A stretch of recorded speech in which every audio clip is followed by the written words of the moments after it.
how long does it actually take to become a successful creator? Are there any shortcuts? Is it even possible to become an instant success anymore? Well, we're going to give you the real numbers here today. Maybe the real expectations, I should say. I'm Ross Dillon, joined as always, Andrew Perrin, Mr. AWOL. You guys both have experience in this. You've kind of seen every angle from this. You've seen it happen quickly, and you've seen the people that have put in the work for, years and years. But I want to start with your personal experience, AWOL, and let's start with you. Go back to when you first said, you know what, I'm gonna put my nose to the ground. I'm gonna work hard. I'm gonna become that successful creator. What really happened? What was the timeline really like for you? Yeah, so when I started out, I was creating StarCraft 2 videos, StarCraft 1 and StarCraft 2 videos on an old YouTube channel called FTW Broadcasting. And the first 50 videos I did got less than 10 views. And this was 10 years ago when the competition was less than 10% of what it is today.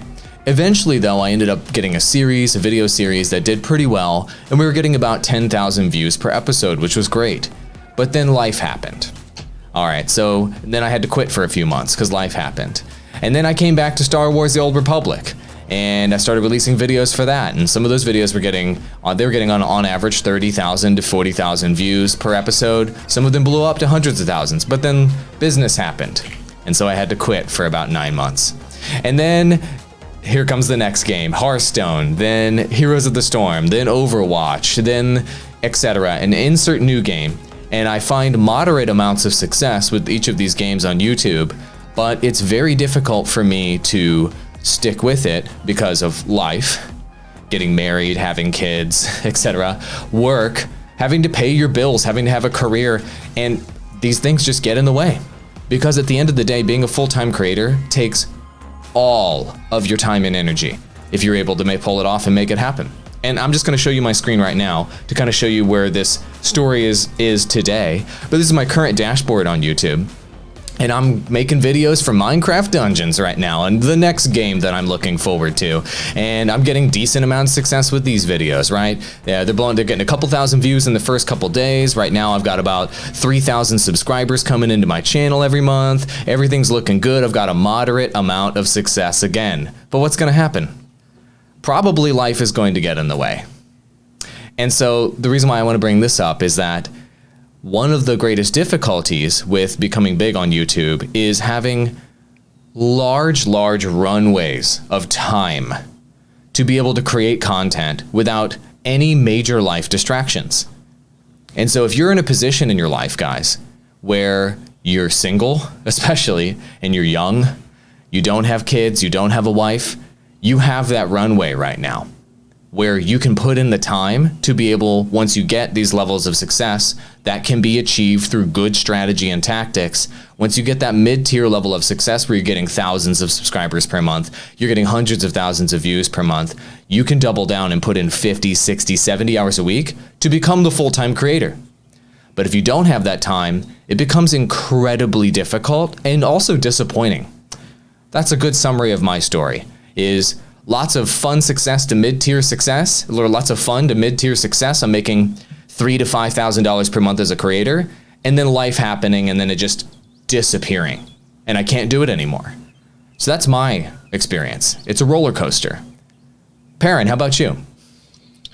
Yeah, I think it's reasonable for us to expect that life will inevitably, in some way, kind of try to get in the way, and very similar, except the point I don't even have a medium level of success. Most of my success is personal business success in helping creators and with my career in social media. So my creator success over the years is not really existent.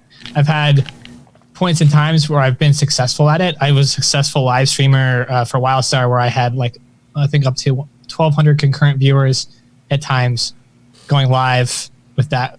And I remember thinking at the time, okay, I'm here. I made it, right? Not the case. Life got in the way again. And so I think when you're looking at the grand scheme of things, my whole creator journey has been over 10 years in the making right now.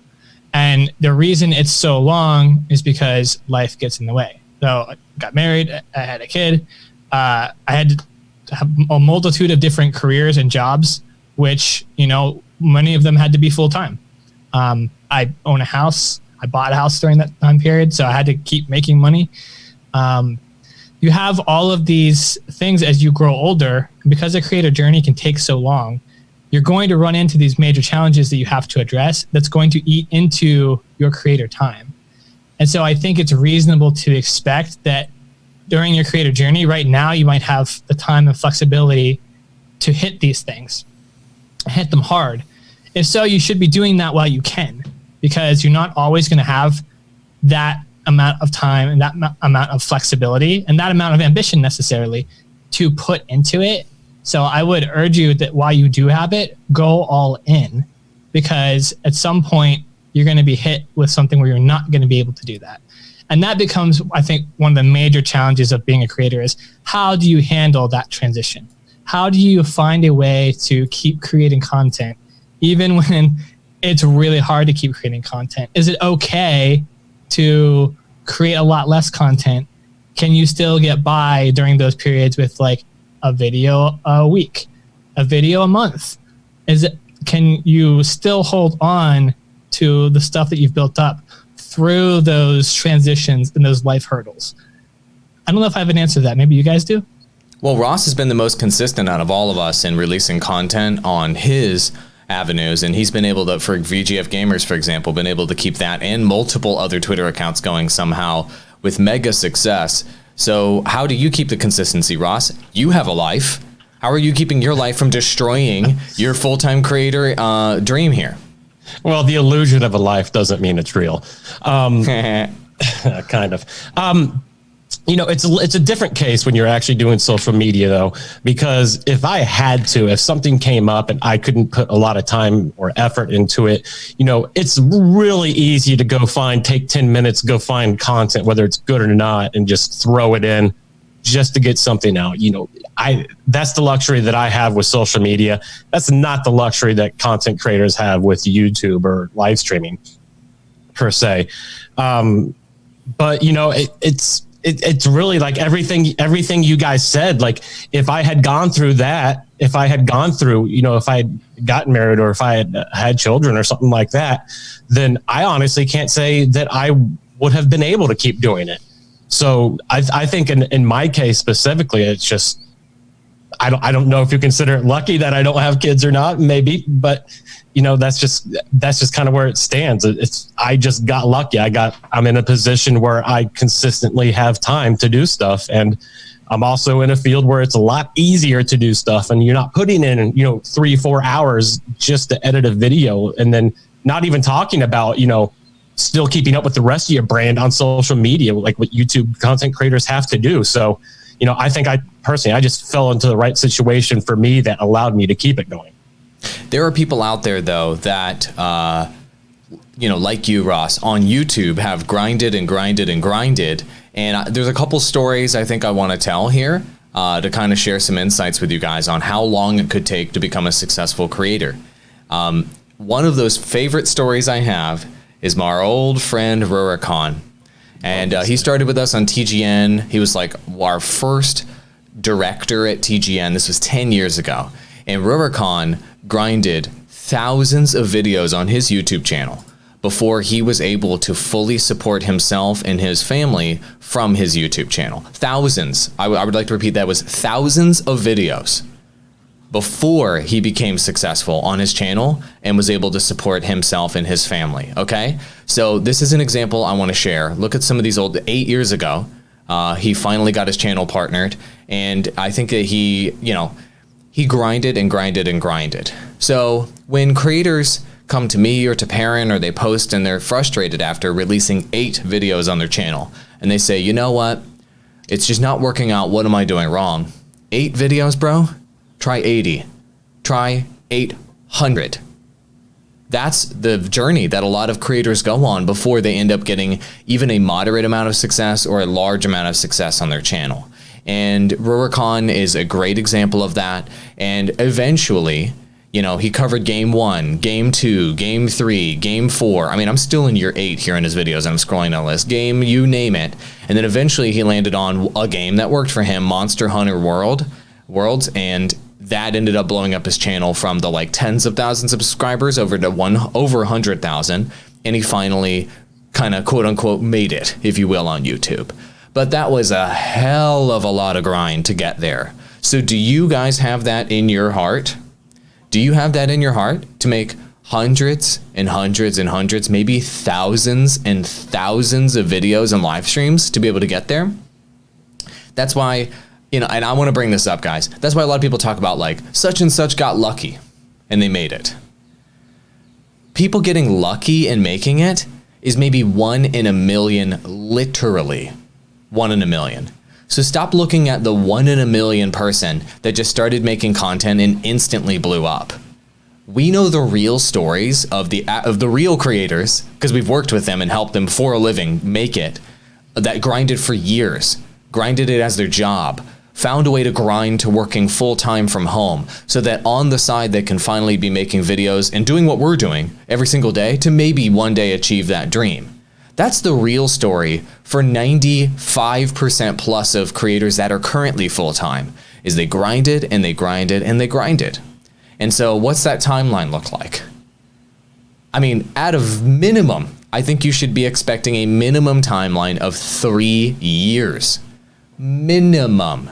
From your start time of creating content and releasing it on the internet to being able to support yourself, maybe your family, and pay your bills as a creator. I mean, what do you guys think about that minimum expectation? Because I want to give everybody a realistic minimum expectation. Perrin, what do you think? Me personally, I always think minimum 5 years. I think it's more than 3. I think it's rare that 3 is ever a scenario. Realistically, just from my experience and the creators I've worked with, you know, looking like just knowing the landscape and having been a part of it this past decade, I think, and maybe I look at it, I always like to set my expectations well. So I think I increase it just because of that. Because if I'm thinking 3 minimum, I'm thinking like it's going to take 3. Probably not the case. Really, more on average, it would be 5. So for me personally, I would want to set my expectations to 5.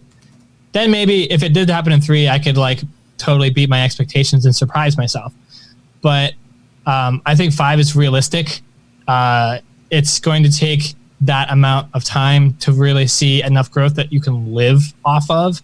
Like, we're not even talking like you're blowing up to a superstar success here in 5 years. It's like 5 years just to be able to support yourself.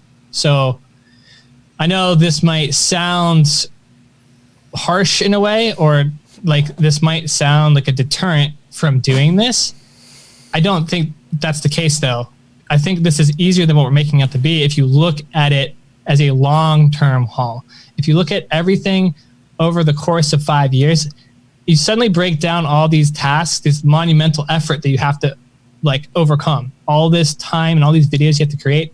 If you spread them out over 5 years, at least in your mind, it helps, I think, take off the weight and the pressure of how hard and difficult this might be. And it makes it more accomplishable because you're able to digest it mentally. You say, okay, I can do this in 5 years. If I stick with it, I don't let life get in the way, or I find great solutions for when life does try to get in the way.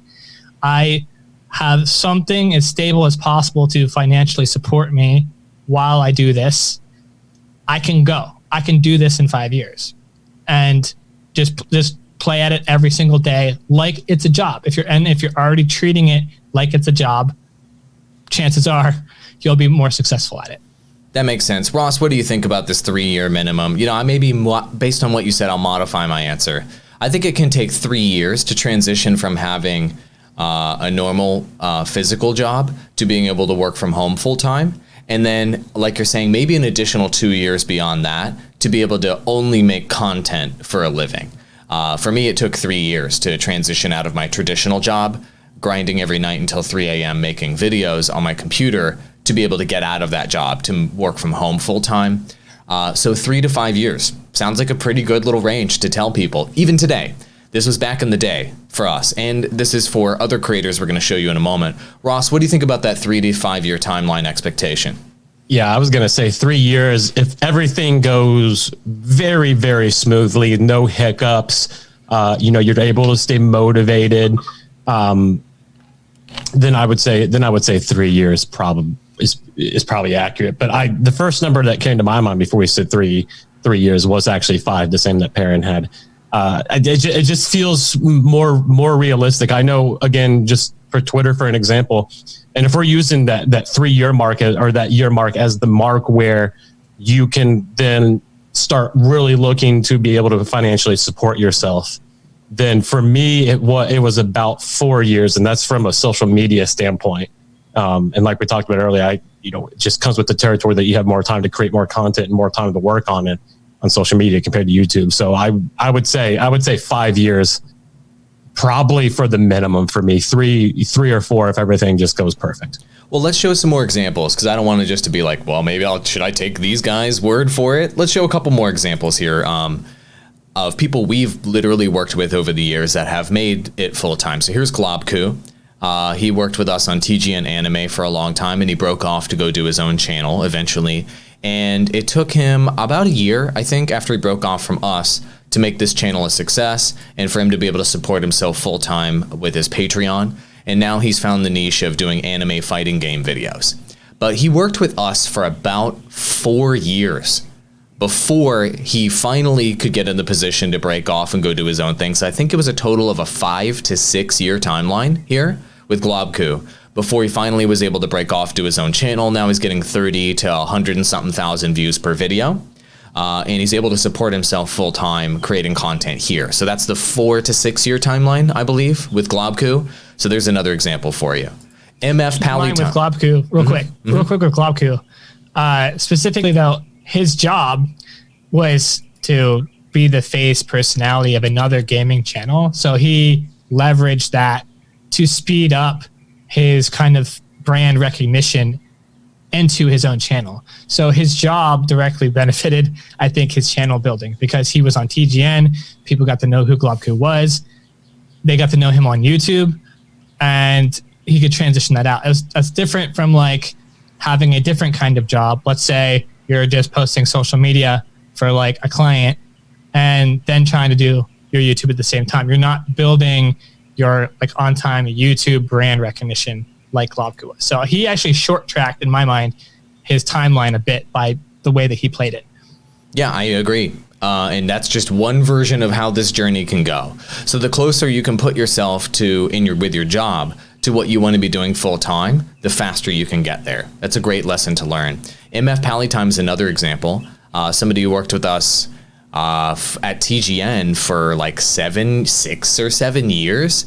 And about 4 or 5 years into that, he finally was making enough money on his own personal channel to be able to support himself. So he was a 4 to 5 year timeline where part-time, essentially, he was working for us as a consultant, creating content for us on our channels as a part of his job because he couldn't support himself on his own, while he was building up his YouTube channel in the background. So once again, another 4 to 6 year timeline creator to go full time. Now he's obviously full time on his own. He's a pretty big, well-known creator with a live streaming and YouTube strategy. Once again, I think that 5 year timeline is kind of falling in line, guys. I think 5 years is kind of the average here that we're kind of seeing. These are real creators. These aren't anybody that blew up and fast who went viral. These are just guys that grinded thousands of videos to get here. Thousands, guys. Years and years of work to get there. Here's another example. Yong Yeah, a guy who's real big today. He started with TGN in 2009. He's now one of the bigger news channels, if not the biggest news channel, independent news channel for gaming on the internet at this point. He grinded for thousands and thousands of videos before he hit 1 million subscribers on his own channel. He built channels for us because he couldn't afford to do this on his own. He was building channels for TGN. TGN Channel 1 he was on, the main TGN channel he was on. And then he eventually started building up his own personal channel here, his Yong Yeah channel, along the way. And eventually this got large enough to support him to where he can now do this for a living easily. He's making tons of money doing this now, and he's one of the biggest guys in the industry. But he put in about 11 years of work to go from 0 to 1 million subscribers and to become the influential creator that he is today. Yong Yeah. Yet another example. Years and years, thousands and thousands of videos to become the creator you see today. And people, I would like to share an anecdote. People criticized Yong in our little circle for doing news videos and reviews because there are GameSpot out there, IGN out there. There's every reason in the world why you should not make news and reviews videos on YouTube, because it's one of the most competitive spaces, right? You're going up against mega media corps to do news and reviews videos. This guy said, you know what? I'm just going to do whatever the heck I want. And he did it, and he grinded it, and grinded it, and grinded it, and grinded it. And while I don't know precisely how much money he makes per month, I can tell you it's hundreds of thousands of dollars for sure, without a doubt, per year. So he's making a good living doing this now, but it took him 11 years to be able to get there. Guys, are you starting to see a pattern here?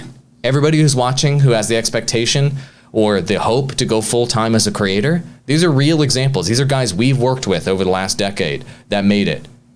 Thousands of videos, years and years and years of work. Exceptions that you see out there, 1 in a million. Is there anything else we want to share on this topic? Yeah, I would love, the stories that, Pally, Globku, Yong could probably tell you of the things that happened in their life that came close to stopping them on their creator journey. So if you guys are in a position where you have been stopped, or there are things in your life that are stopping you, that's going to happen. Don't worry about that so much. Like, worry, actually worry is the wrong word. Like, even if you do stop, just get back on and keep doing it and pick back up where you left off. Don't try to start. I think this is really important. Don't try to start fresh if you ever do have to quit for a period of time and come back. Don't start over again from the beginning. Pick up where you left off, keep going. Like, this is a part of entrepreneurship as a whole, which being a creator is, being an entrepreneur, is when you fall down and when you fail, get back up. You just keep going, because those are the periods that will help you learn. You'll learn from those mistakes of, why did I stop? I should not have stopped. You'll learn something from that. You'll learn something from having that pause. You'll learn something from whenever you are driven by life to stop creating. You'll learn how to maybe avoid that, or how to keep creating during something like that the next time. Keep getting back up and keep working at it and keep grinding, because that's how you get there. You have to put in the time. You have to put in the effort. So when you stop, that's not great, but that happens to every good businessman. That happens to every good entrepreneur going back through history. We've all fallen on our faces. We've all fallen down. Just get back up. Keep going. You can do it. You just got to put in the videos. You got to put in the work. There's a power in that, though. That long grind. You can even do things like Yong Yeah here, where you can basically have all these naysayers say you can't do it, you can't do it, and you just put in the work and you just do it anyway. There's a lot of power behind it. There is. And you know what we should do? You know what we're going to do? I'm going to get Globku, Rurikon, and MF Pally Time to come on the show. I'm going to DM them and we'll get them on the show this summer so they can talk about that journey themselves. I think they should tell it themselves. Echo Gaming is a guy we've had on the show too. We're going to bring back. He can talk about that journey a little bit more. Gym teacher, grinding for years, grinding for hundreds of videos, blah, blah, blah. It's the same story over and over and over again. That's the way it actually works in this space. Ross, any closing thoughts? No, I think we should close out with Andrew Perrin, because I think he was only about 4 words away from actually singing the Chumbawamba song. Wow. I was like, oh my God, that song's so old. Yes, you get knocked down, you get up again, right? Don't sing it too much. Keep you down. You're old if you remember that song, I guess. So yeah. Don't sing it too much. The YouTube We're algorithm's gonna knock down our video. YouTube, we weren't doing a cover of that song. Please do not sue us. They're just gonna delete the video. They're just, nope, forget it. Yep. All right, that's going to wrap up this episode of the Digital Drop Podcast. Replays on YouTube. Search Digital Drop Podcast to check out the video versions. And it's available on every single audio platform out there if you want to catch us while you're on a drive, while you're doing a workout, whatever, while you're playing a game, whatever. Every single podcasting platform, audio versions there. And we're live on Twitter at 9 a.m. Eastern every single weekday. Somehow I'm the host now of the show. I took it away from Ross. Sorry, Ross. It's okay. We still love you. I think you're better. No, I think you're better. I love you too, buddy. Oh. Have a great day, everybody. Go create some content, and just remember, this is a long-term journey. So any short-term barriers you run into, like Perrin was saying, just jump over them. Get back on the horse again. You're never gonna get you down. Get back up. Bye, everybody.